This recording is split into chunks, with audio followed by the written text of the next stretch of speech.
tardes, caballeros. ¿Me permiten, por favor, los documentos del vehículo? Son tan amables. No tenemos. Su identificación, entonces, por favor. No tenemos. Supongo que el arma sí tiene salvoconducto, ¿no? Tampoco tenemos. ¿Y se puede saber por qué no tienen documentos de nada los caballeros? Porque somos bandidos.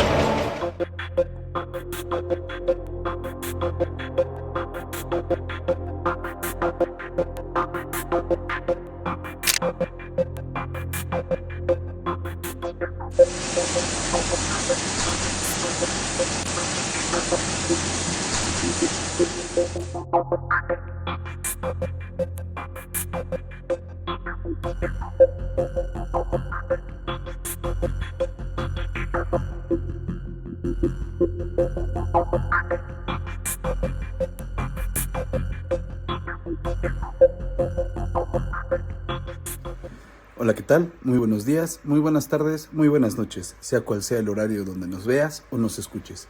El día de hoy les traigo para ustedes una exposición para mi materia de violencia y delincuencia organizada en México, para la carrera de licenciatura en seguridad pública para la Universidad de UDEMEX. Sin más, espero sea de su agrado. Mi nombre es Abraham Tonatiu Corona Espitia. Procedemos con la exposición.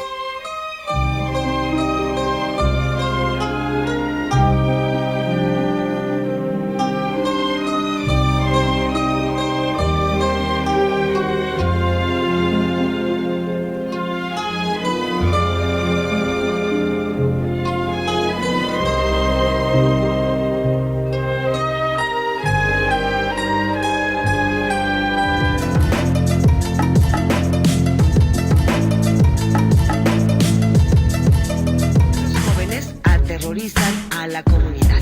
En las calles de este barrio crecí y forjé mi vida. En Oblatos, en la zona, la colonia Santa Chila. Terreno de malandrines, soldados que no la fían. Acá todos por su barrio siempre topan a la riña. Todos salen por las noches a su barrio con cuerno de chivo y bazooka en la nuca, volando cabezas al que se atraviesa. Somos sanguinarios, locos, bien ondeados, nos gusta matar. Para levantones somos los mejores, siempre en caravana, toda mi plebada, vienen pecherados, blindados y listos para ejecutar. Con una llamada privada se activan los altos niveles de los aceleres de tortura. El día de hoy quisiera invitarlos a recorrer conmigo el complejo paisaje de la delincuencia organizada, un fenómeno que trasciende fronteras y se reinventa a cada paso. Para comenzar, entendamos que la delincuencia organizada es hablar de grupos conformados por al menos 3 personas, estructurados en jerarquías, definidas y con roles claros, cuya razón de ser es la obtención de poder o beneficios económicos mediante actividades ilícitas, prolongadas en el tiempo que ellas persistan. Estos grupos se valen de la violencia, la corrupción y la intimidación para preservar sus redes, tanto a nivel local como internacional. Dentro de este universo criminal podemos distinguir principalmente 3 tipos de actores. Las mafias, heredadas de la tradición italiana, operan como verdaderas familias. El jefe o capo concentra el poder y exige omerta, un código de silencio que garantiza la cohesión interna, aprovechando actividades legales como la hostelería o la construcción para blanquear recursos provenientes de extorsiones, usura, tráfico de drogas, armas y alguna que otra extorsión. Un segundo tipo son los cárteles. Autodenominadas multinaciones ilícitas, se distinguen por un mando central que coordina células semiautónomas dedicadas a producción, transporte y distribución de estupefacientes. Estas organizaciones no solo imponen franquicias territoriales para la venta de droga, sino que también recurren sistemáticamente al secuestro y al asesinato selectivo para amedrentar a sus adversarios, así como a las autoridades. Como tercero, tenemos a las pandillas,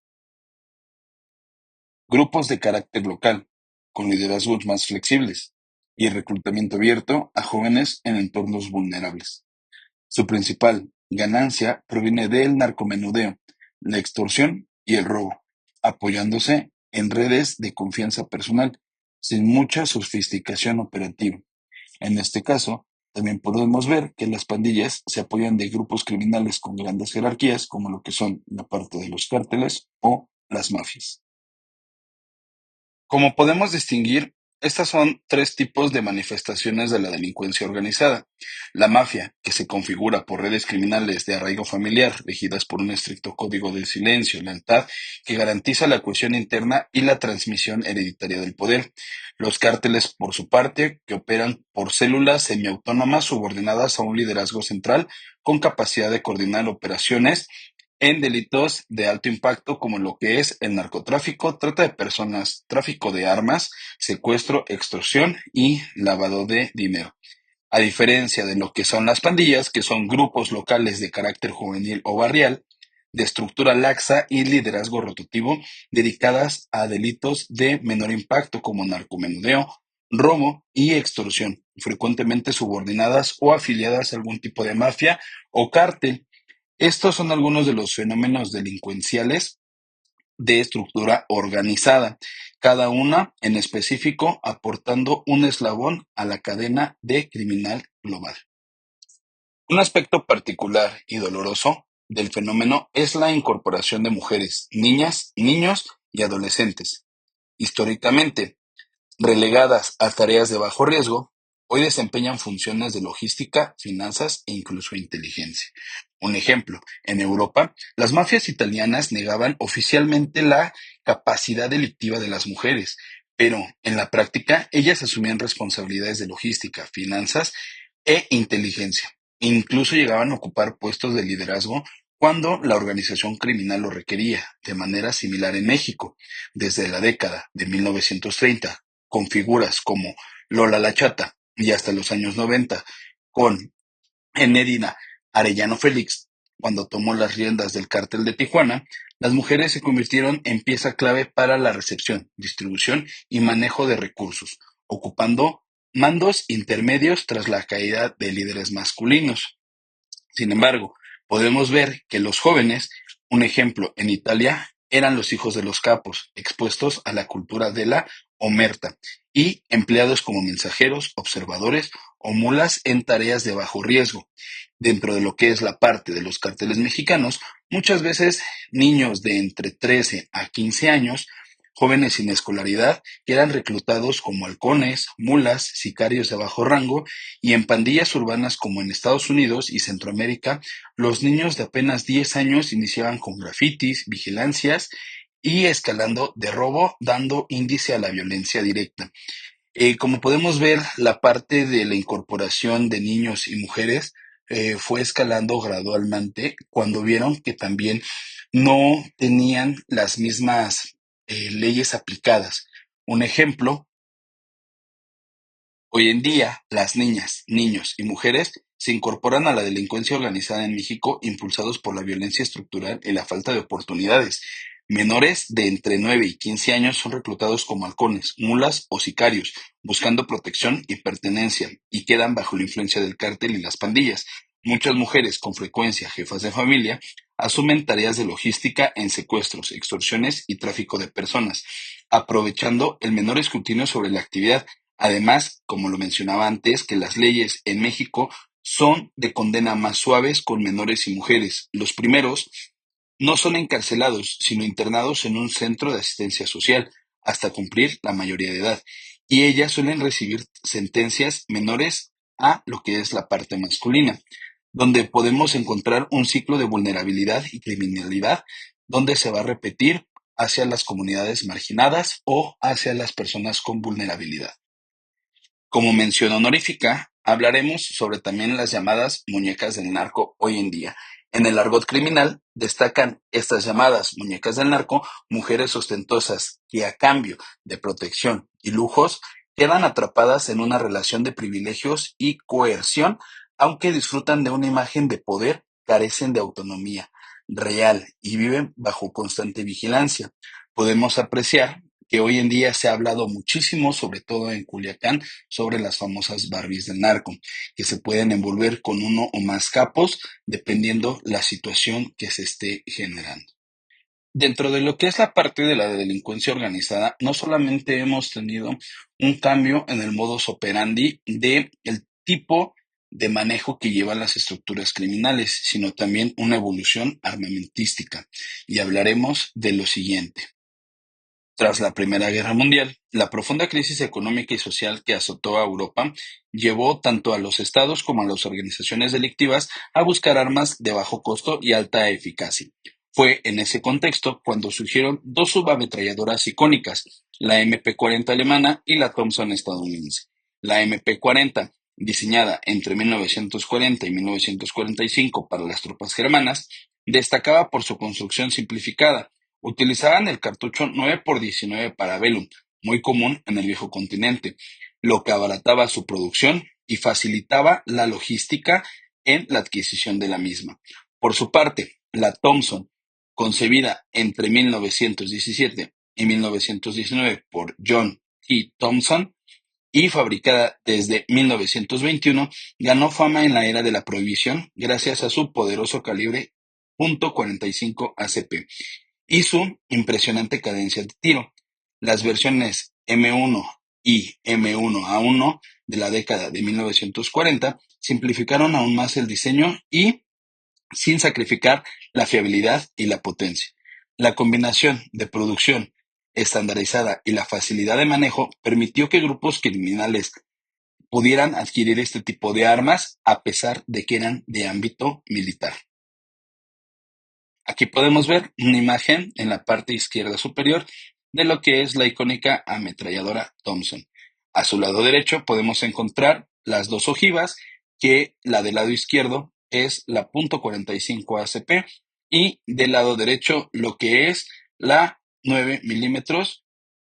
Asimismo, podemos encontrar en la parte baja lo que es la ametralladora MP-40. Del lado izquierdo podemos encontrar dos pistolas tipo escuadra, una calibre 45 del lado izquierdo con su respectiva munición y del lado derecho una 9x19 Parabellum 9 milímetros del lado derecho. Avanzando en la historia, después de la Guerra de Vietnam, que concluyó en 1975, el desarrollo armamentístico alcanzó avances significativos. Durante este conflicto, las tropas estadounidenses adoptaron el famoso fusil M16A1, introducido en 1967, apreciado por su ligereza y elevada cadencia de fuego, gracias al cartucho de 5.56 milímetros, lo que les proporcionó mayor movilidad y rapidez de acción en la jungla vietnamita. Este diseño respondía directamente a la necesidad de contrastar armas de mayor calibre como lo que es el AK-47, ideado y producido por Mikhail Kalashnikov en 1947 y oficializado por el Ejército Rojo en 1949. El AK-47, con su cartucho de calibre 7.62 milímetros, destacó por su sencillez, durabilidad y fiabilidad bajo cualquier condición, y su producción masiva a bajo costo lo convirtió en el fusil de asalto más extendido en el mundo.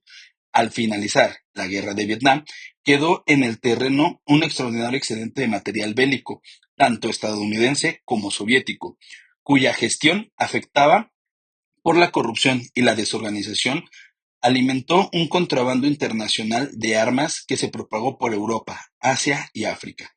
De este modo, organizaciones criminales y mafias pudieron modernizar su arsenal, encontrando en el AK-47 un arma idónea por su robustez, facilidad de uso y munición casi estandarizada dentro de lo que era el continente. Décadas posteriores, la presencia de este fusil se tornó un ejemplo dentro de lo que es la parte del crimen organizado, donde era un símbolo de poder y letalidad. Podemos apreciar en la parte superior del lado izquierdo el famoso fusil AK-47 de origen soviético.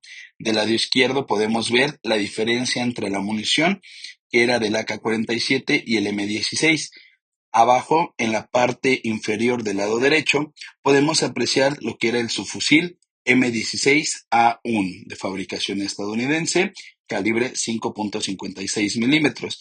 Asimismo, podemos ver la comparación del lado izquierdo de lo que es un centavo de dólar al lado de las dos ojivas antes mencionadas. Tras la disolución de la Unión Soviética en 1991, el gigantesco arsenal heredado por el bloque soviético comenzó a filtrarse por rutas clandestinas, esto por políticos y mandos militares corruptos, que desviaban y saqueaban los depósitos de armas, lo que provocó un flujo masivo de material bélico a escala global. El AK-47 se introdujo a México a través de redes de contrabando que se intensificaron durante los años 90 y principio del siglo XXI. Conocido en nuestro país como el famosísimo cuerno de chivo por su característica curvatura, este fusil de asalto se impulsó por su extraordinaria durabilidad, facilidad de mantenimiento y bajo costo de operatividad. Asimismo, el cartucho 38 Super de Colt, que databa a finales de los años 20, fue en esa misma época cuando adquirió gran utilidad en México, gracias a su potencia intermedia entre lo que era el cartucho .45 ACP y el 9 milímetros. Su rendimiento superior frente a las armas obsoletas de las fuerzas del orden, como la ametralladora Mendoza calibre 22 o los revólveres 38 especial, era notoria. Su presencia en la cultura popular reflejada en corridos e historias de delincuencia lo consolidaron como un elemento clave para el armamento criminal. El contrabando masivo tras la Guerra Fría, pieza emblemática como el AK-47 y la Colt 38 Super, redefinieron el poder dentro del crimen organizado en México, dotando así de capacidad de fuego muy superior y marcando un antes y después en las tácticas operativas de la delincuencia organizada. Como podemos apreciar, en la parte superior del lado izquierdo encontraremos 3 fusiles de asalto AK-47 bañados en oro, los cuales fueron decomisados por elementos del ejército mexicano en algún cateo realizado a alguno de los capos. Asimismo, encontraremos en la parte derecha el tipo de munición que llevaban estas armas. De la parte inferior del lado derecho podemos encontrar una Colt 38 Super, asimismo bañada en oro y con detalles, personalizada obviamente para algún tipo de capo. De la manera igual, en la parte inferior del lado izquierdo podremos encontrar el tipo de munición que llevaba esta arma. Por último, la delincuencia organizada no se ha conformado con fusiles y pistolas tradicionales.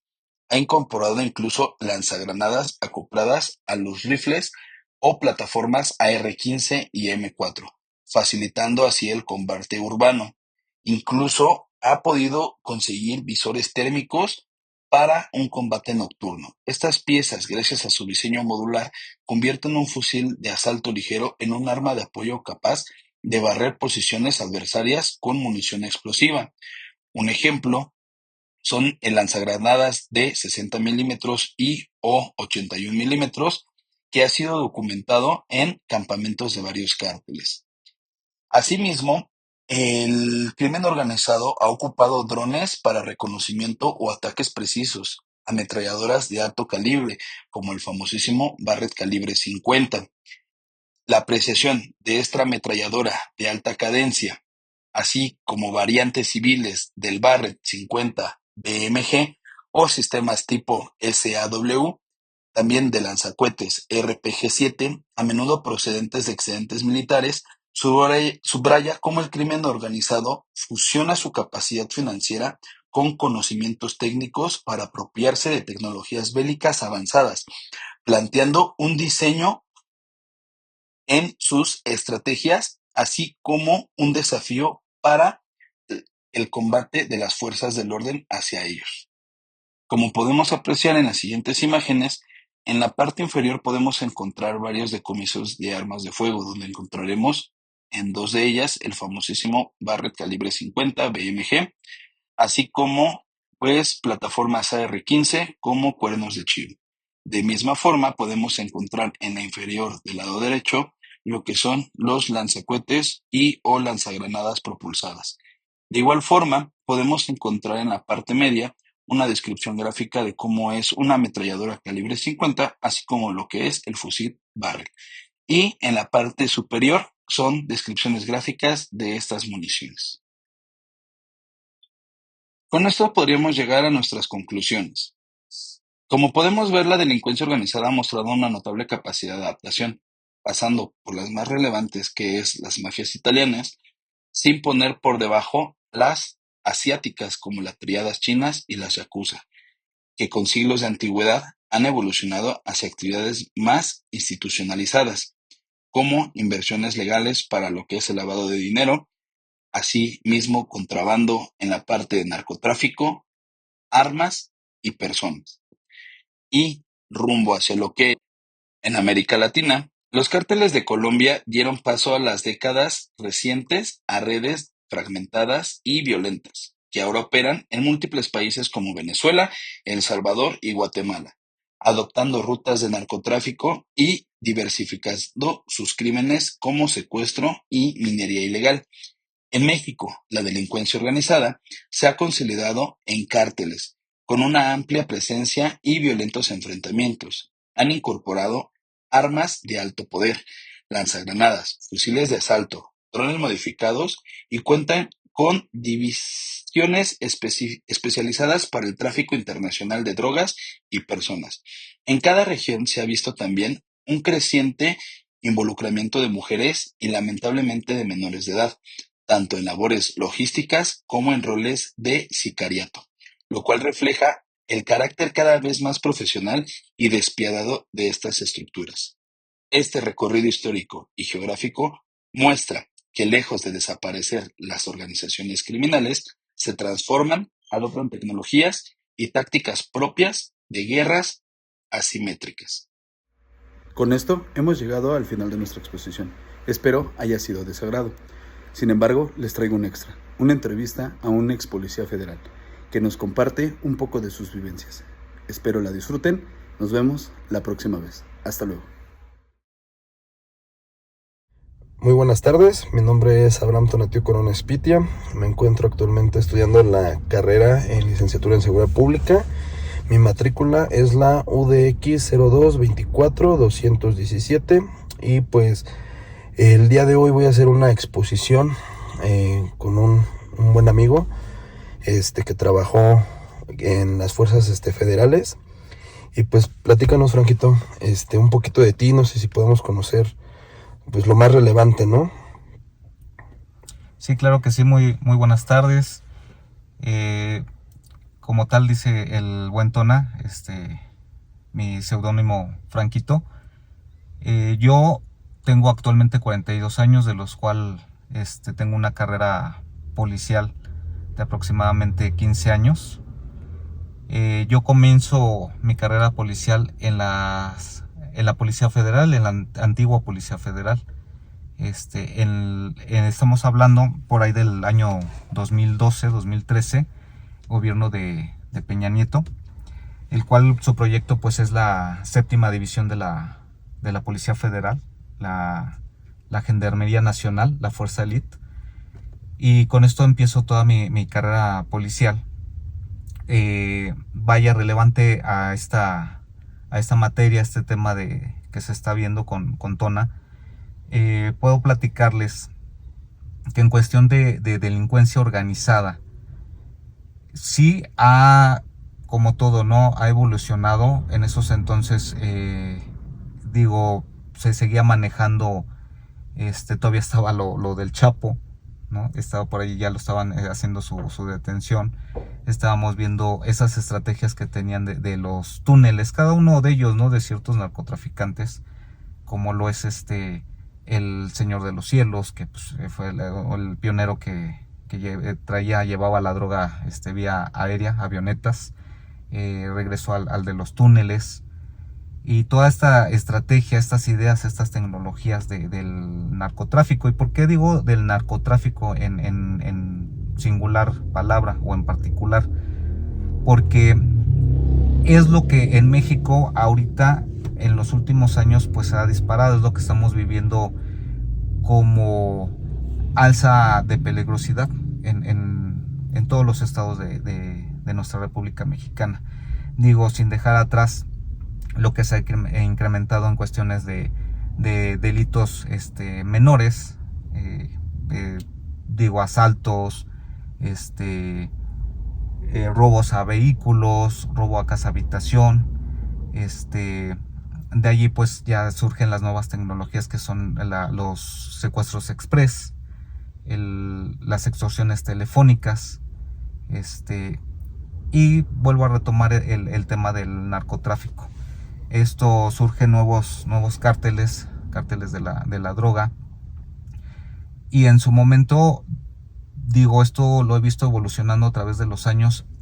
Ahora en la actualidad vemos lo de los drones, que ya vieron esa manera de mandar paquetes a fronteras o a ciertas ubicaciones por parte de los drones. Es una nueva tecnología que ha adoptado. Digo, es nuevas tecnologías que han adoptado este crimen organizado para poder seguir haciendo este trabajo de drogas, de delincuencia. En cuestión de armamento, en cuestión de vehículos en la Policía Federal, pues siempre tuvo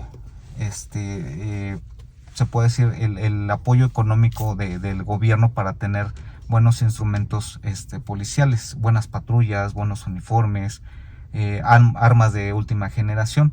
En comparación, les puedo decir de cuando estuve después en la Policía Municipal de Monterrey, allá en Apodaca, que pues se veía la diferencia, ¿no? Con uniformes usados, armas pues unas que no servían, otras totalmente obsoletas, falta de cartuchos, y sobre todo de capacitación, que esto sigue siendo, digo, actualmente me encuentro en la policía de Tlalnepantla, no voy a decir en qué área, y se ve esta deficiencia de la policía, que seguimos teniendo falta de capacitación, y ese es algo, un déficit para combatir a esta delincuencia, a todo este crimen organizado y a todos los delitos, ¿no? Tanto de bajo como de alto impacto para la sociedad. Entonces, pues en lo personal cabe mencionar, si hay diferencia, si hemos visto, yo en lo particular, si he visto la evolución de la delincuencia. Digo, también por ahí se ve, ellos ya cuentan también con sus CCTVs, ¿no? Sistema de circuito cerrado, que pues ya ponen estratégicamente en ciertos puntos, y pues de ahí empiezan a vigilar dos cuestiones. Una, el paso de las corporaciones policíacas para mantenerse alerta cuando estas estén en operativo, que ya dejaron atrás lo que se hacía antiguamente con los cárteles, ¿no? Los halcones ponían a cierta gente en bicicletas, chavitos y demás, para estar avisando si pasaba la policía o si la gente tenía conocimiento de algún suceso. Pues ya ahorita lo hacían con los sistemas de sistema cerrado. Y vuelvo a lo mismo, pues también con los drones, ¿no? Pueden hacer esa videovigilancia a distancia. Se ha dado más, ha evolucionado esta situación de tener, no sé la palabra, de alguna manera un nexo con el gobierno, ¿sí? Porque antes pues a lo mejor era un secreto a voces, pero actualmente pues ya sabemos, ¿no? Que por lo regular es que tienen que buscar entre comillas el padrino, la palabra entre comillas padrino, para tener este apoyo. Igual con las fuerzas policiales, fuerzas armadas, de alguna manera pues que pasen desapercibidos, ¿no? Ellos dan la orden y dicen, ¿sabes qué? Por allí no te metas, o esta banda, este cartel, esta mafia, pues no me la vas a tocar. Son apadrinajes de ciertos gobiernos, sin mencionar en particular cada uno de ellos, ¿no? No sé qué otra pregunta tengas, Mitona. No, pues la verdad el contexto que nos diste pues sí es muy, muy amplio. ¿Y tú cómo has visto la evolución en la parte de la violencia? ¿Consideras que hoy en día son más, pues la palabra correcta sería sanguinarios que anteriormente, o consideras que es porque haya más medios de distribución, ¿no? De esta información pues, sensible, ¿no? Que sabemos que pues luego graban videos y los difunden. ¿Tú qué opinas? ¿Que ha evolucionado la violencia en los mismos cárteles o la misma delincuencia organizada, hablando en general? ¿O se mantiene? Creo yo en lo particular sí ha evolucionado, y no tan solo en las personas, ¿no? Que se dedican a delinquir en la mafia, en crimen organizado, también en la sociedad en particular, en ciudadanos particulares. ¿Por qué? Porque vuelvo a repetir, estamos en una era tecnológica muy avanzada. Sí, ya digo, un ejemplo, ¿no? Vemos a las mamás que para entretener a los chavitos, a sus hijos, pues les dan el celular, la tableta. Tenemos conexión a internet las 24 horas y de alto flujo. Y con ello, pues abierto totalmente a todo lo que busques. O sea, tú basta que pongas una palabra y te da referencias de que no te puedes imaginar. Digo un ejemplo, ¿no? Pon 3X en tu buscador que quieras y te va a aparecer lo que ya sabemos, ¿no? Entonces, vemos estas plataformas empezamos en su momento con lo que fue Facebook, ha dejado de ser un poquito, se adapta a nuevas plataformas como lo que ahorita pues es YouTube, es TikTok está muy, muy nombrado, y sin que tú lo busques, ¿no? Le vas dando a la pantalla hacia arriba y te van lanzando videos. Y basta que el mismo celular, la misma inteligencia artificial detecte qué video te está gustando. Si buscas un video sanguinario, ¿no? Donde le están cortando la cabeza, una mano a una persona secuestrada, te va a seguir lanzando ese tipo de videos. Yo en lo personal, y digo por mi trabajo, nos toca, es parte de nuestro trabajo, ver videos de este tipo, donde pues cárteles agarran a los contrarios, ¿no? Y los hacen decir ciertas palabras o porque fueron aprendidos, y les cortan la cabeza, son balaceados, son destazados, son quemados. Y sí, ha evolucionado mucho, y con ello pues también la forma, repito, con la ciudadanía de acoplarse a esa situación. O sea, ya se nos hace tan sencillo. Digo, acá muchas veces tenemos emergencias, ¿no? En las cuales nos dicen, ¿sabes qué? Hay un lesionado por arma de fuego, así como, pues sí, o sea, hay que irlo a atender, pero no te sorprende, no te palpita el corazón de decir, ¿qué onda, no? Pues acaban de balacear a alguien, ¿no? Va a perder la vida. Ya se nos hace un tanto normal. Se normaliza la violencia, y se ha aumentado. ¿Por qué? Porque también la gente muchas veces se hace sádica, ¿no? Morbosa. La palabra suena fea, ¿no? Pero es el morbo. Y te haces adicto a esa morbosidad, a esa violencia. Entonces, ¿qué exiges más?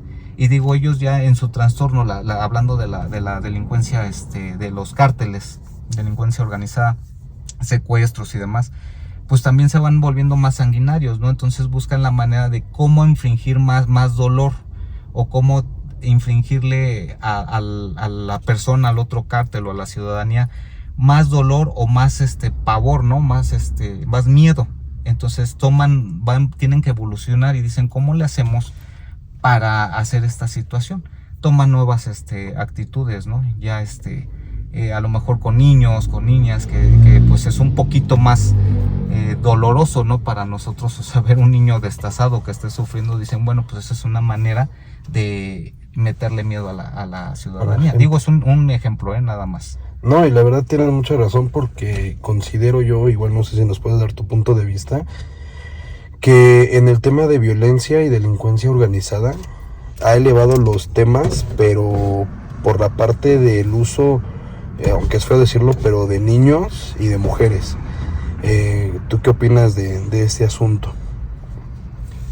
Sí, desde luego, es,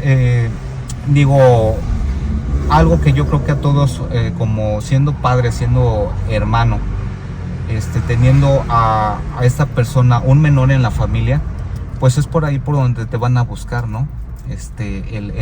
Tanto una, meterte dolor, pánico, y la otra que accedas, ¿no? O sea, digo, un ejemplo de hablar de un secuestro de un menor, digo, y sobre todo, pues si es nuestro hijo, pues dices, yo voy a hacer lo que sea, ¿no? Con tal de recuperarlo.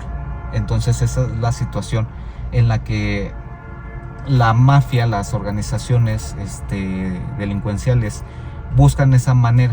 ¿Cuál es? En resumen, ¿no? El eslabón más débil. Voy a agarrar el eslabón más débil para de ahí doblegar a lo que yo necesito, que pues por lo regular pues es dinero, ¿no? Ahora, otra de las situaciones, regresando a este tema de los menores, los cárteles, se sabe, y también fue una evolución, ¿no? De que siempre buscaron, en un punto encontraron ese tema de meter a menores al crimen organizado. ¿Por qué? Porque son muy fáciles de doblegar, de decirles qué hacer y lo ejecuten. Digo, por ahí está un ejemplo, creo que le decían el Monchis, ¿no? De este chavito, que pues era muy menor de edad. Y ya este sicario, el Monchis, pues ya secuestraba, ya mataba, o sea, él ya se le hacía un tanto normal. ¿Por qué? Porque lo habían adiestrado y él tomó, esa mente estaba en blanco, era un papel en blanco, entonces podían escribir lo que ellos quisieran en su mente. Y llegaron a hacer a este niño sicario. Y como él, pues miles, ¿no? Que hay dos cuestiones, una, pues o secuestran, o los mismos niños, por la situación de escasos recursos en zonas rurales y toda esta situación, pues son vulnerables. La palabra es vulnerabilidad, en la cual pues ofrecen dinero que a lo mejor para el cártel pues es nada, pero pues para esta gente es mucho, ¿no? Es el día a día del sobrevivir, de la subsistencia. Es por eso de que vemos muchos menores, y encontraron que el punto débil pues son los menores, niños y niñas. Y no se hable tanto, digo, a lo mejor ya no hablando del tráfico de drogas, sino tráfico de personas, ¿sí? ¿Por qué? Porque también hablamos a lo mejor saliéndonos un poquito del tema, de lo que es el tráfico de personas, la trata de blancas.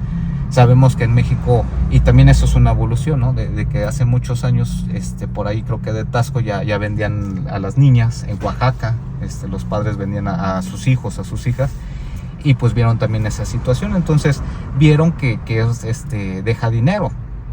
Entonces dicen, pues secuestramos, no nos pagan el rescate, bueno, pues lo podemos vender también a este niño, lo podemos poner a trabajar. O sea, sin fin de cosas que se ve como material para los menores de edad.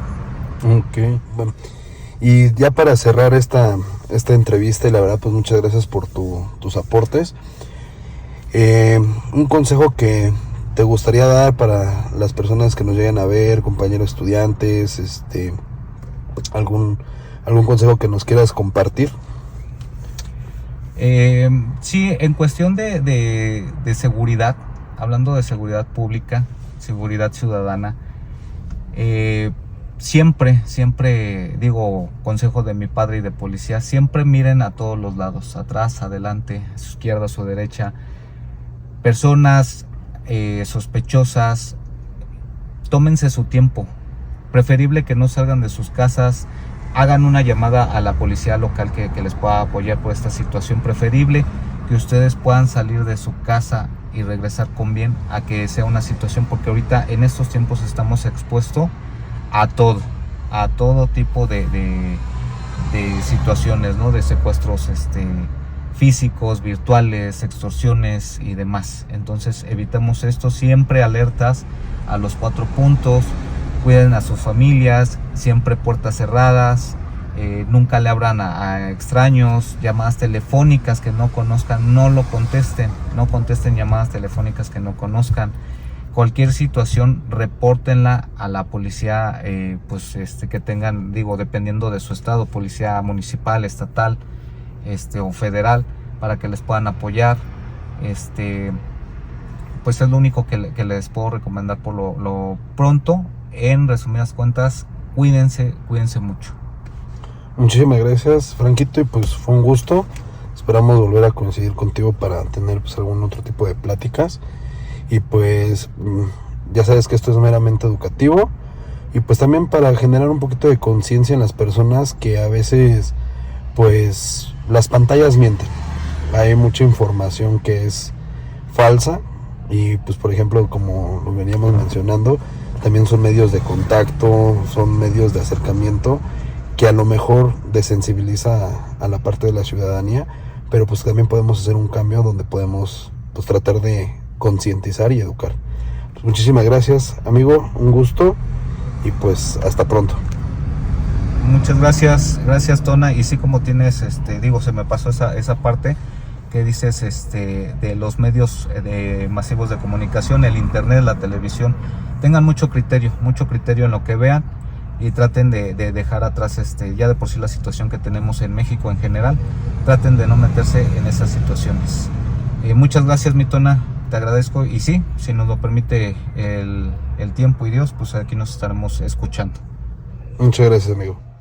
Yo soy gente del cartel, me dedico al contrabando, les